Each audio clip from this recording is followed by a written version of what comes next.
नमस्कार साथियों, आप सबका स्वागत है हमारे इस सेशन में। आज के सेशन में हम क्लास 10th के हिस्ट्री का अध्याय 4 औद्योगिकरण का युग इसके बारे में जानेंगे। यानी कि बच्चों, औद्योगिकरण की शुरुआत कैसे हुई, औद्योगिकरण से पहले का युग कैसा था, क्यों औद्योगिकरण की आवश्यकता हुई और औद्योगिकरण के युग बाद का युग कैसा था, या औद्योगिकरण क्या था, औद्योगिकरण से पहले कार्य कैसे किए जाते थे, औद्योगिकरण के बाद क्या प्रभाव पड़े, लोगों के जीवन पर क्या प्रभाव पड़े, भारत में औद्योगिकरण के क्या प्रभाव पड़े, इन सब चीज़ों के बारे में हम हमारे आज के इस चैप्टर में जानेंगे। तो आइए शुरू करते हैं हमारा आज का अध्याय। सबसे पहले बच्चों है कि औद्योगिकरण का युग, जैसे कि मैंने आपको अभी बताया, औद्योगिकरण का युग मतलब बच्चों देखो, औद्योगिकरण से जुड़ी हुई मशीनरी, यानी कि जब कार्य मशीनरी की सहायता से होने प्रारंभ हो गए, मिलों में होना प्रारंभ हो गए, तो उस समय को बोला जाता है औद्योगिकरण का युग। उससे पहले जो बच्चों कार्य हुआ करते थे वो सब हाथ से हुआ करते थे। जैसे कि अगर आज आप कपड़े पहनते हो बच्चों, तो वो कपड़े मशीनों से बनते हैं। पर कोई टाइम था बच्चों जब पहले की अगर मैं बात करूं तो जो कपड़े हुआ करते थे बच्चों वो हाथों से बनते थे। तो जब कपड़े वो मशीनों से बनने लगे तो उसको बोलते हैं औद्योगिकरण का युग। तो यही सब कुछ इसमें बताया गया है बच्चों कि जिस युग में हस्त निर्मित वस्तुएं बनाना कम हुआ और फैक्ट्री, मशीन एवं तकनीक का विकास हुआ, उसे औद्योगिकरण का युग कहते हैं, जैसे कि मैंने आपको बताया था। इसमें खेती हर समाज औद्योगिक समाज में बदल गया। यानी कि बच्चों जो कच्चे माल का उत्पादन करता था, खेती हर जो समाज था, क्योंकि बच्चों जब औद्योगिकरण की गति बढ़ती है तो कच्चे माल की आवश्यकता सर्वाधिक होती है, तो वही लोग कच्चे माल की आवश्यकता को पूरा कर रहे थे।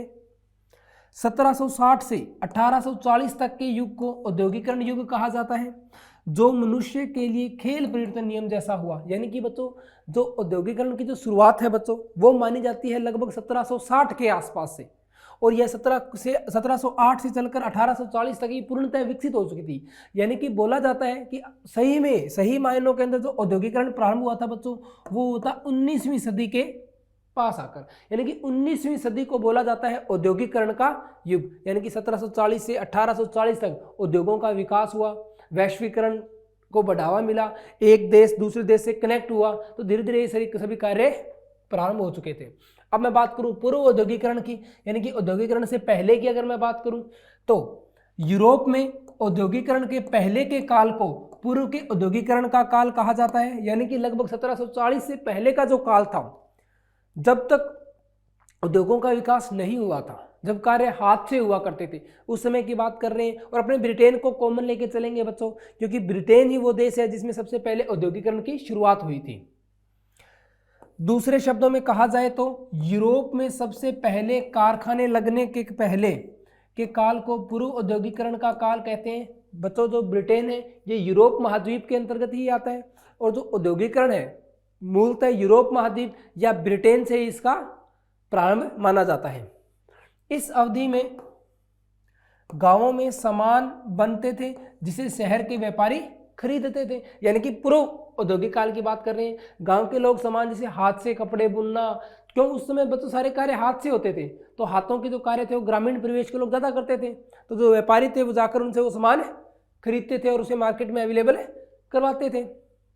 अब बात आती है औद्योगिक क्रांति से पहले, यानी कि औद्योगिक क्रांति मध्य 18वीं शताब्दी यानी कि 1740 की बात कर रहे हैं बच्चों में प्रारंभ हुआ, परंतु इससे पहले भी इंग्लैंड और यूरोप में अंतर्राष्ट्रीय बाजार के लिए बड़े पैमाने पर औद्योगिक उत्पादन होने लगा था।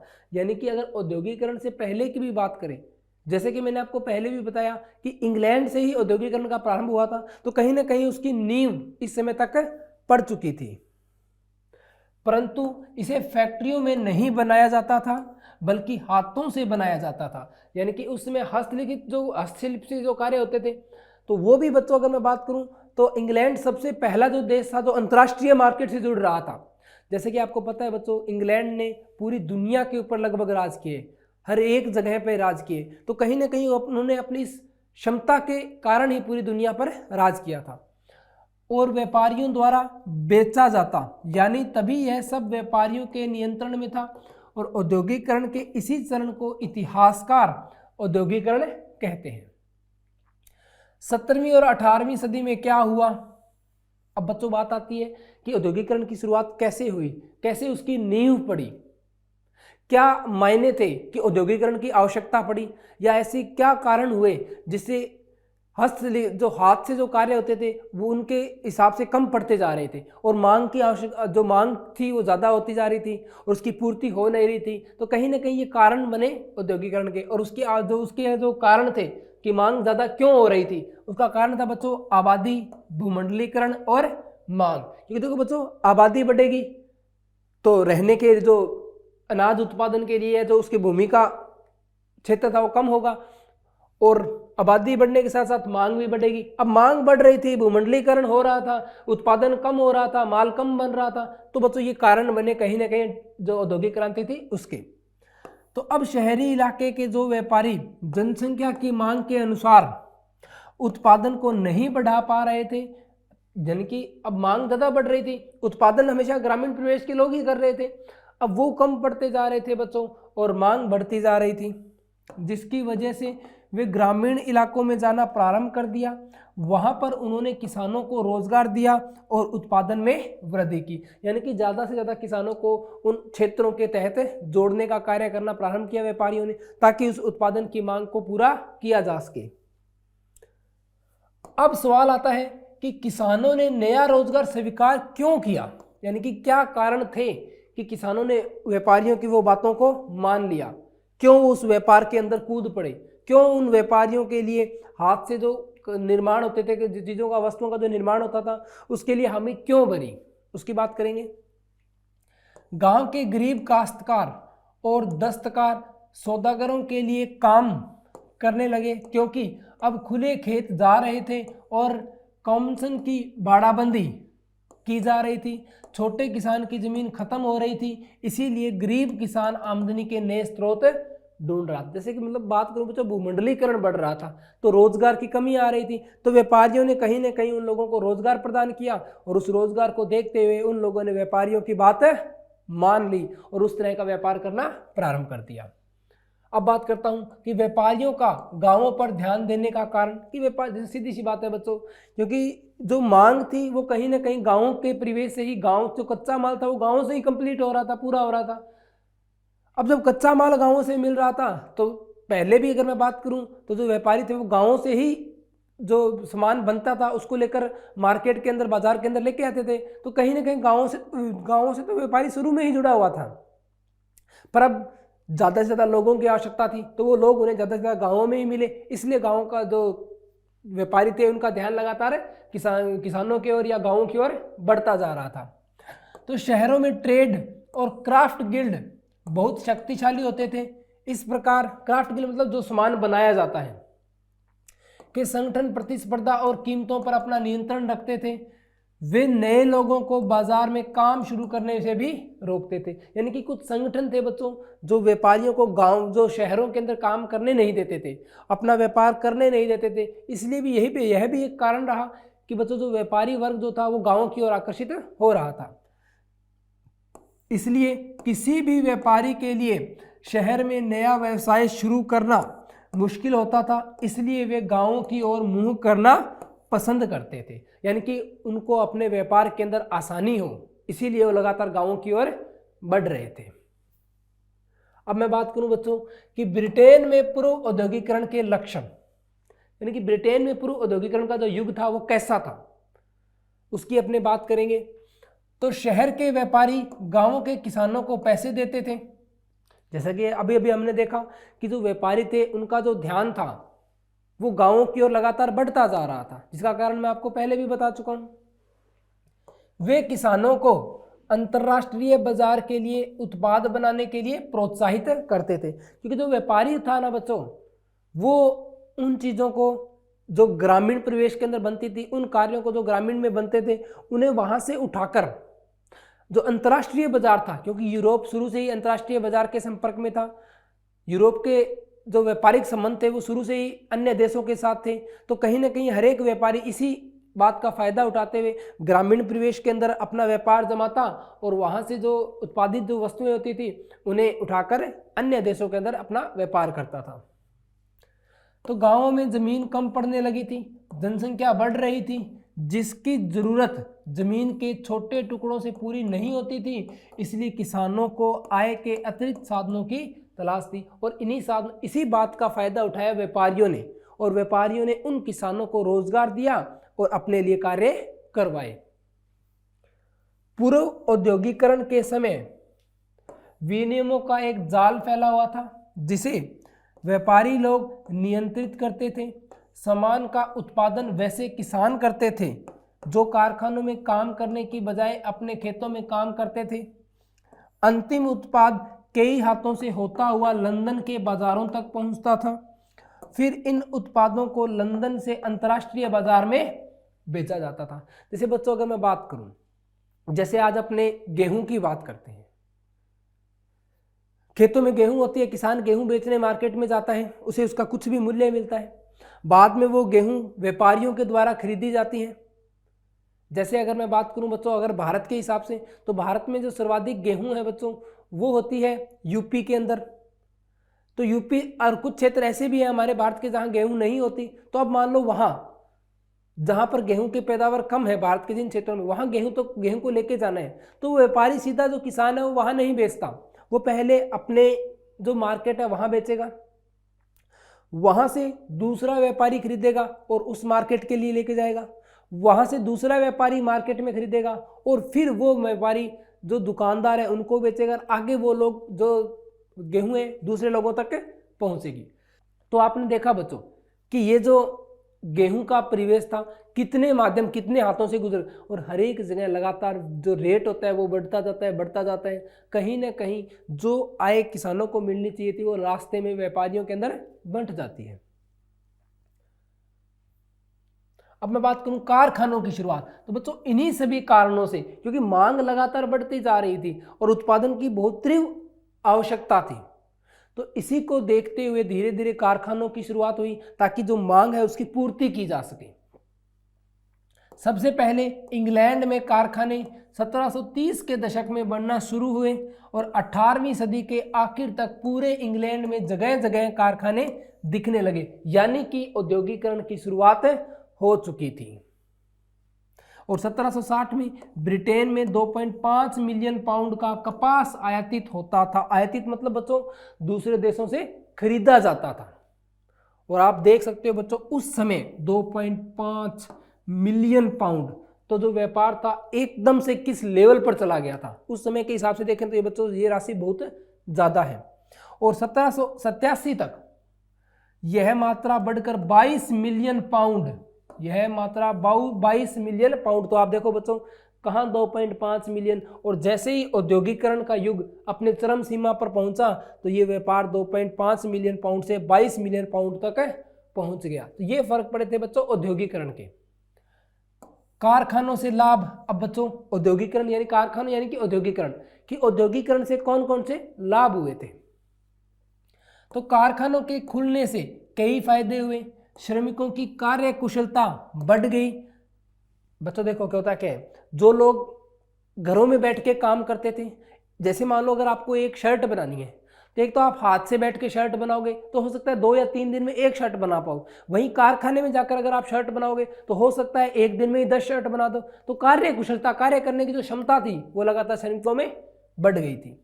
अब नई मशीनों की सहायता से प्रति श्रमिक अधिक मात्रा में और बेहतर उत्पादन बनने लगे। जैसा कि मैंने अभी आपको बताया कि हर एक व्यक्ति की कार्य क्षमता बढ़ी और सफाई जो थी कपड़े बनाने के अंदर उसका भी लेवल लगातार बढ़ता गया।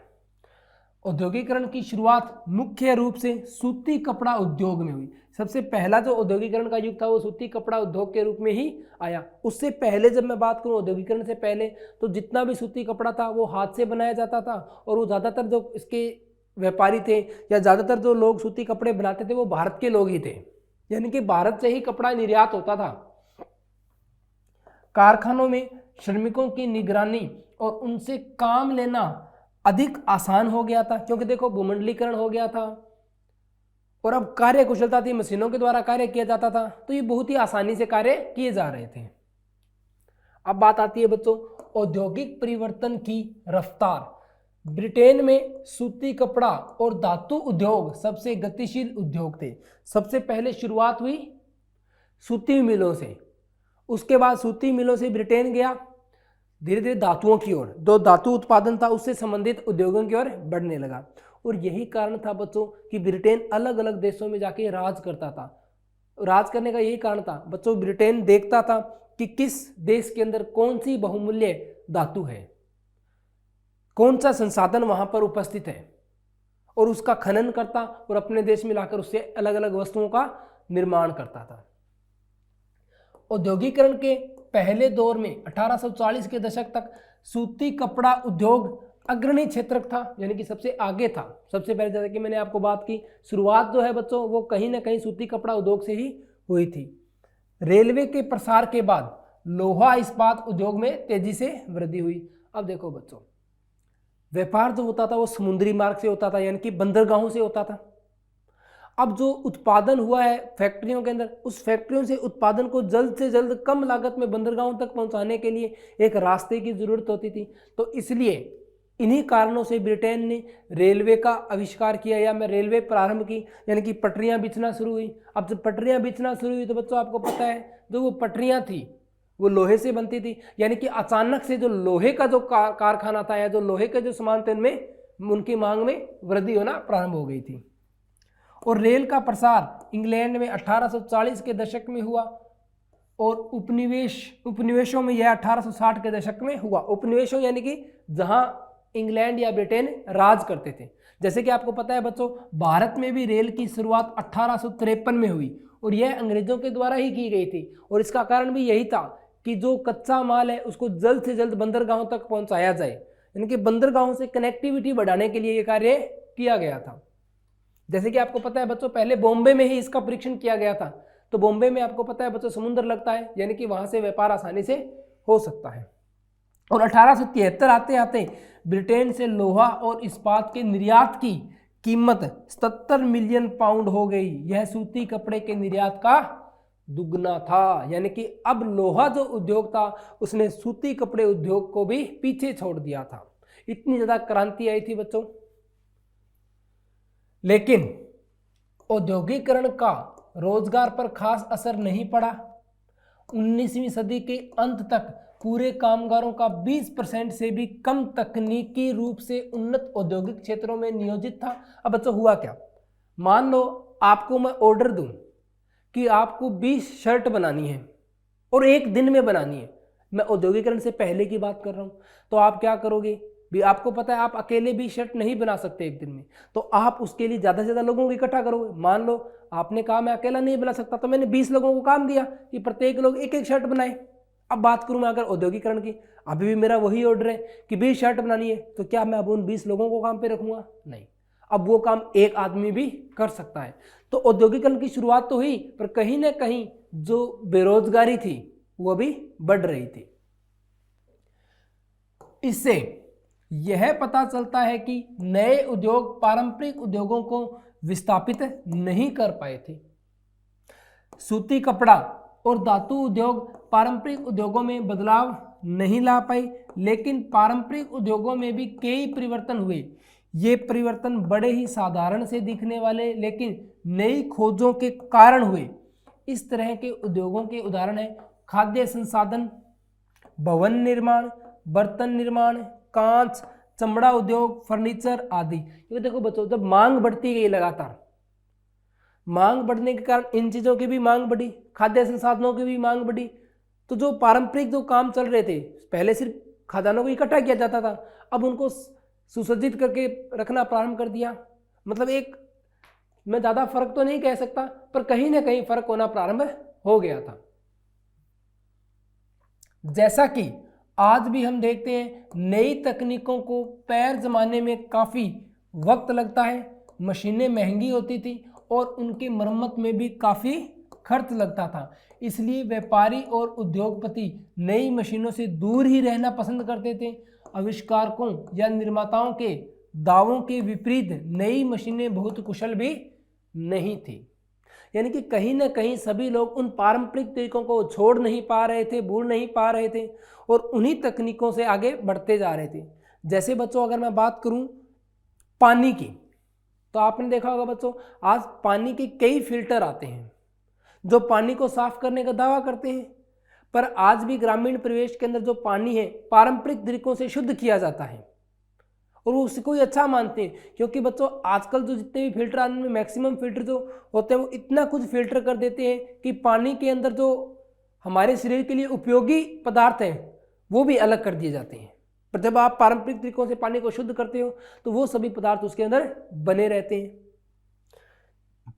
इतिहासकार इस बात को मानते हैं कि 19वीं सदी के मध्य का एक आम श्रमिक कोई मशीन चलाने वाला नहीं बल्कि एक पारंपरिक कारीगर या श्रमिक होता था। क्योंकि देखो बच्चों, अगर आपको टेक्नोलॉजी के बारे में बताया ही ना जाए और अचानक आपको बोल दिया जाए, या मैं ऐसे बात करूं कि आपने कभी हेलीकॉप्टर देखा ही नहीं और मैं आपको बोल दूं कि आज आपको हेलीकॉप्टर चलाना है, तो आप उसे नहीं चला पाओगे। तो यही बात यहाँ कहने का प्रयास किया गया है बच्चों।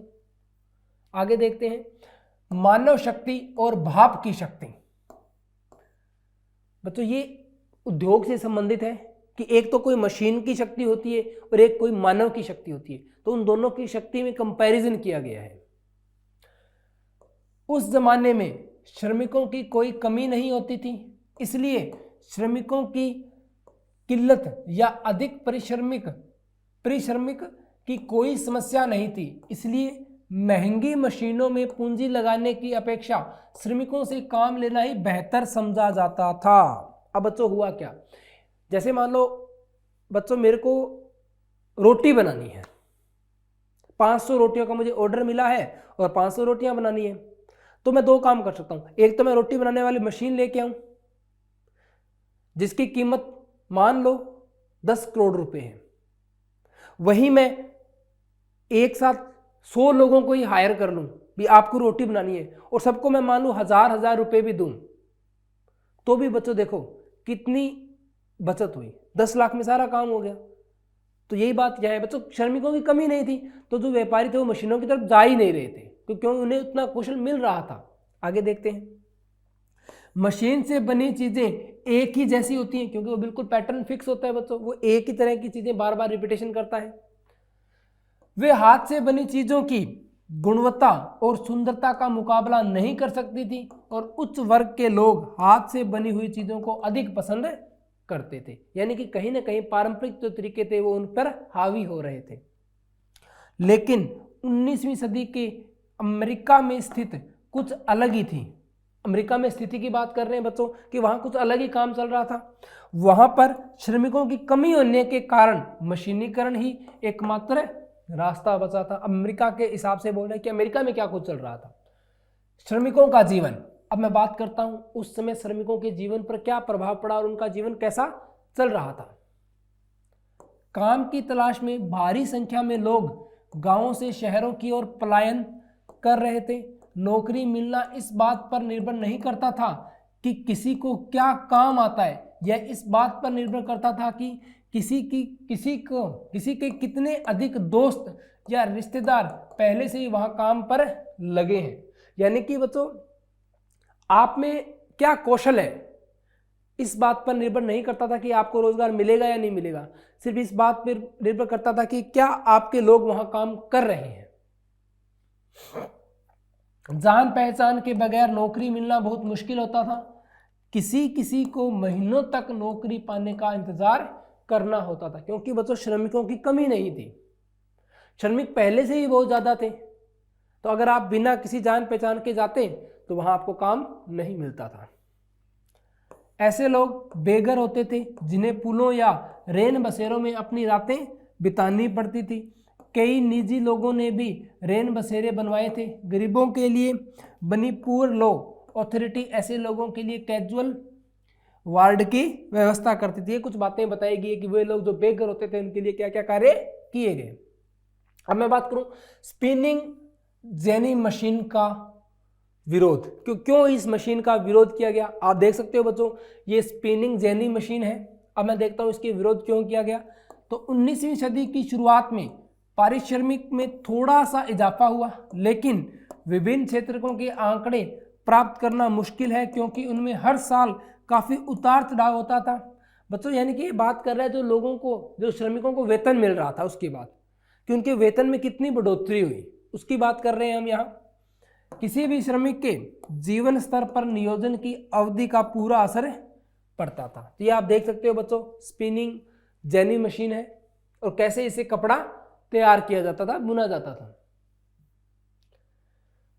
यदि किसी को साल के 12 महीने काम मिल जाता था तो उसका जीवन सुखी रहता था। यदि किसी को साल के 2-4 महीने ही काम मिलता था तो उसकी समस्याएं जैसी की तैसी रहती थी। यानी कि परिश्रमिक तो बढ़ रहा था पर उसको उतने समय के लिए रोजगार नहीं मिल रहा था।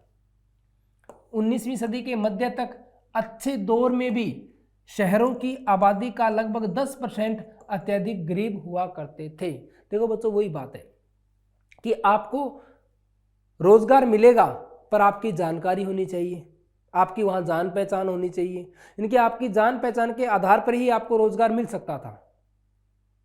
आपकी कार्य कुशलता का कोई मतलब नहीं था, कौन लोग कितना काम कर सकते हैं उसका कोई मतलब नहीं था।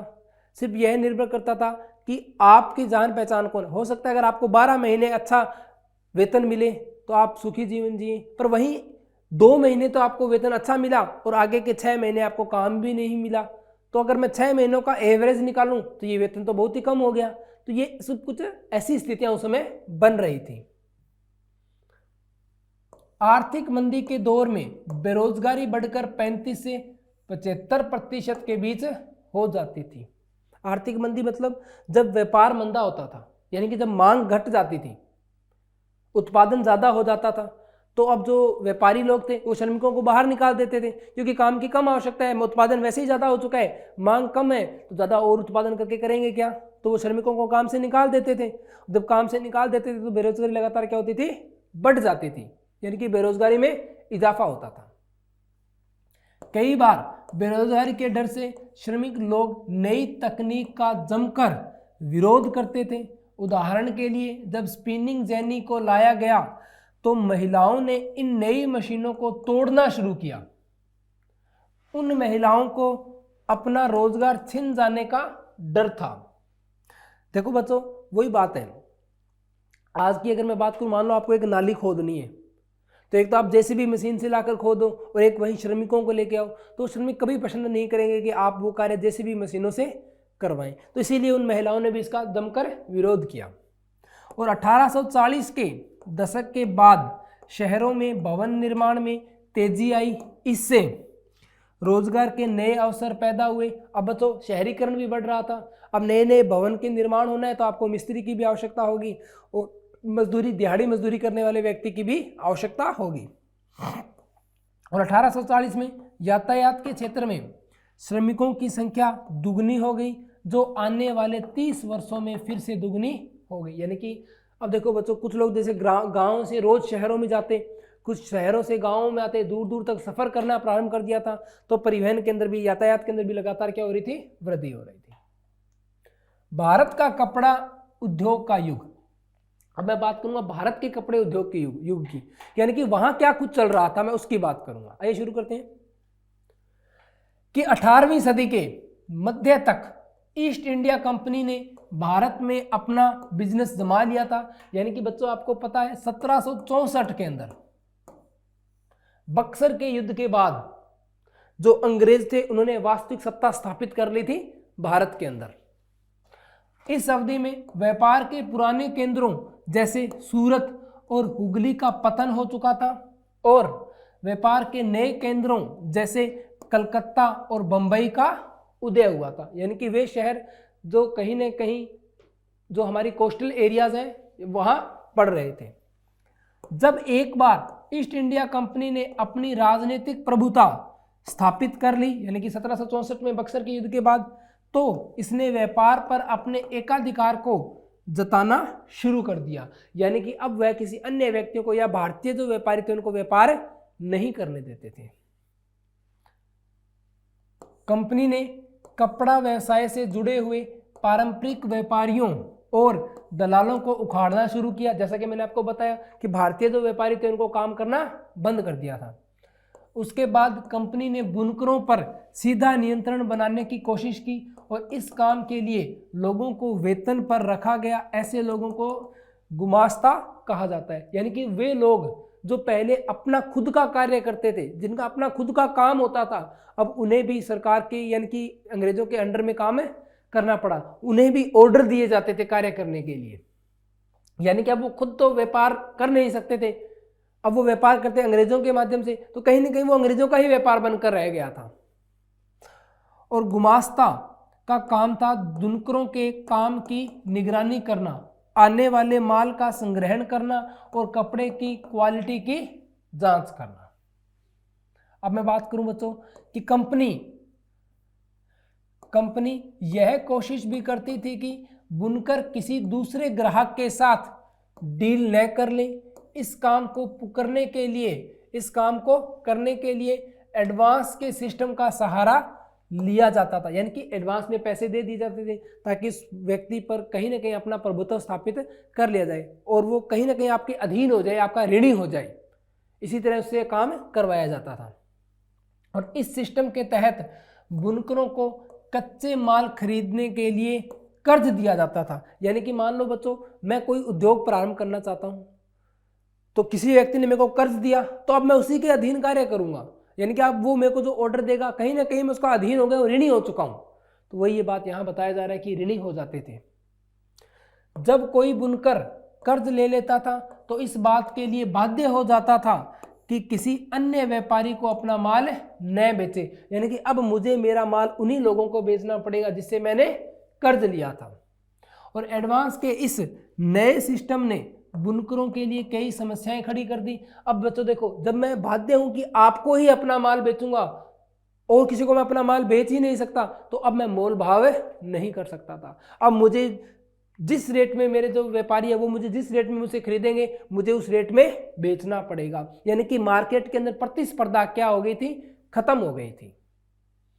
तो पहले वे खाली समय में थोड़ी बहुत खेती कर लेते थे ताकि परिवार का पेट भरने के लिए काम भर का अनाज उगा सके। अब उनके पास खाली समय नहीं बचता था और उन्हें अपनी जमीन काश्तकारों को देनी पड़ती थी। यानी कि ऐसे बोलूं, आज के सिस्टम पे बोलूं तो आगे ठेके पर देनी पड़ती थी। पारंपरिक व्यापारियों के विपरीत गोमास्त बाहरी आदमी होता था, उसका गांव में कोई नातेदार रिश्तेदार नहीं होता था। वह सिपाहियों और चपरासियों के साथ आता था और समय पर काम न पूरा होने की स्थिति में सुनकरों को दंड भी देता था।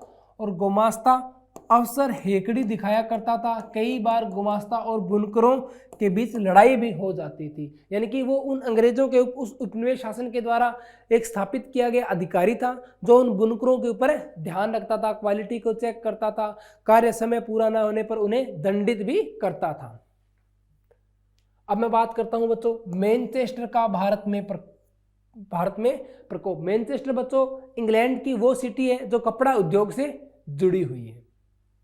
तो 19वीं सदी की शुरुआत से ही भारत से कपड़ों के निर्यात में कमी आने लगी। निर्यात यानी कि जब भारत से जो माल बाहर बेचा जाता है उसकी बात कर रहे हैं बच्चों, क्योंकि बाहर औद्योगिकरण हो चुका था। भारत में उस समय भी हाथ से कपड़े बनते थे लगभग, तो अब भारत के कपड़े बाहर नहीं जा रहे थे। और 1811-12 में भारत से होने वाले निर्यात में सूती कपड़े की हिस्सेदारी 33% थी, जो 1850-51 आते आते मात्र 3% रह गई। तो आप देख सकते हो निर्यात कितना ज्यादा कम हो गया। ब्रिटेन के निर्माताओं के दबाव के कारण सरकार ने ब्रिटेन में इंपोर्ट ड्यूटी लगा दी ताकि इंग्लैंड में सिर्फ वहां बनने वाली वस्तुएं ही बिके। और ईस्ट इंडिया कंपनी पर भी इस बात के लिए दबाव डाला गया कि वह ब्रिटेन में बनी चीज़ों को भारत के बाजारों में बेचे। और 18वीं सदी के अंत तक भारत में सूती कपड़ों का आयात न के बराबर था, लेकिन 1850 आते आते कुल आयात 31% हिस्सा सूती कपड़े का था। बच्चों ये बात कर रहे हैं कि अब देखो वहां पर ऐसे नियम बने कि वहां का माल तो हर एक देश में जाएगा, यानी कि वहां से माल लाकर भारत में बेचो, पर भारत से माल वहां ना लेके जाओ।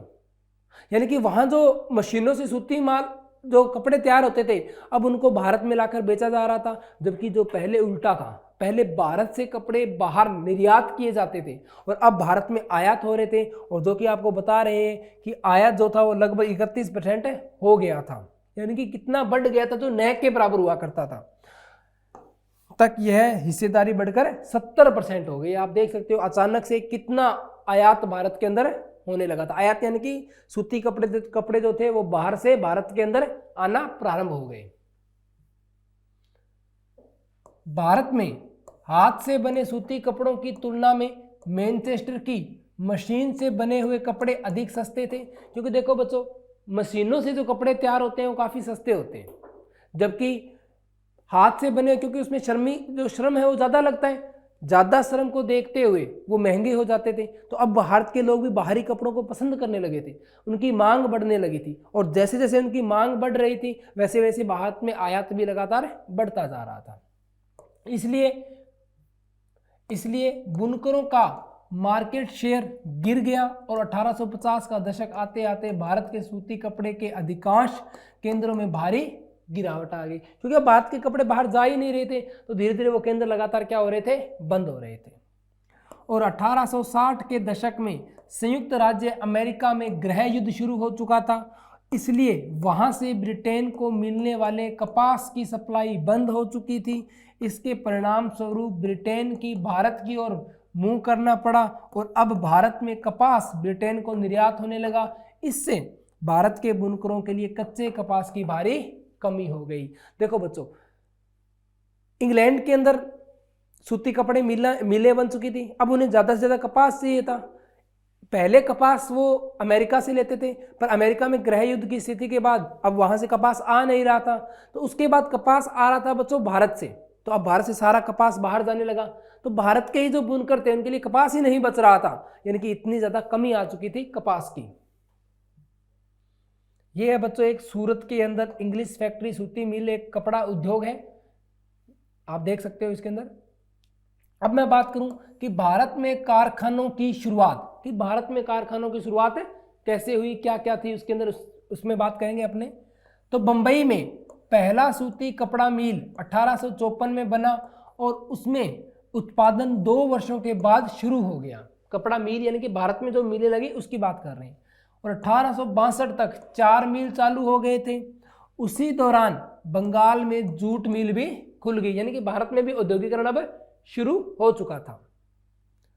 कानपुर में 1860 के दशक में एल्गिन मिल की शुरुआत हुई और अहमदाबाद में भी इसी अवधि में पहला सूती मिल चालू हुआ और मद्रास के सूती मिल 1874 में उत्पादन शुरू कर चुके थे। यानी कि ये स्थिति बताई गई है कि भारत में बच्चों कहाँ कहाँ कैसे कैसे मिले शुरू हुई।